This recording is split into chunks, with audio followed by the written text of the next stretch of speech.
வணக்கம். தமிழகத்தில் ஈரோடு கிழக்கு தொகுதியில் நடைபெறக்கூடிய இடைத்தேர்தலானது வரும் பிப்ரவரி 5ஆம் தேதி தொடங்க உள்ளது. இதற்கான வேட்புமனு தாக்கல் பார்த்தோம்னால் இன்று தொடங்கி வரும் 17ஆம் தேதி வரை நடைபெற உள்ளது. ஆனால் 7 தினங்கள் வேட்புமனுக்காக இருந்தாலும் அரசு மற்றும் சனி ஞாயிறு உள்ளிட்ட பொங்கல் விடுமுறை காரணமாக வேட்பாளர்கள் வேட்புமனு தாக்கல் செய்ய 3 நாட்கள் மட்டுமே கால அவகாசம் உள்ளது.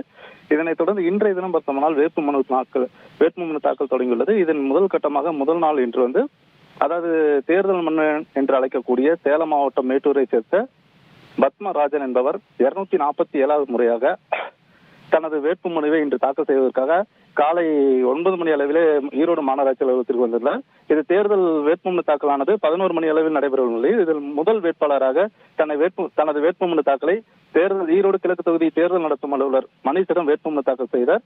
அவரை தொடர்ந்து கோவை மாவட்டம் சுந்தராபுரம் பகுதியைச் சேர்ந்த நூர் முகமது என்பவர் கையில் தீச்சட்டி ஏந்தி கொண்டும் சாவுமணி அடித்துக் கொண்டும் தேர்தலில் ஜனநாயகத்துக்கு வாக்காளர் முக்கியத்துவம் கொடுக்கக்கூடாது, ஜனநாயகத்திற்கு முக்கியத்துவம் கொடுக்க வேண்டும் என்பதை வலியுறுத்தும் வகையில் பாலை சாலையில் ஊற்றியும் தனது வேட்புமனு தாக்கல் செய்வதற்காக வந்துள்ளார்.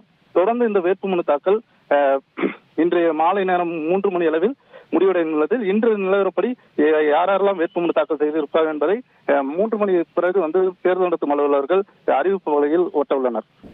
தகவல்களை வழங்கியதற்கு நன்றி சதாசிவம்.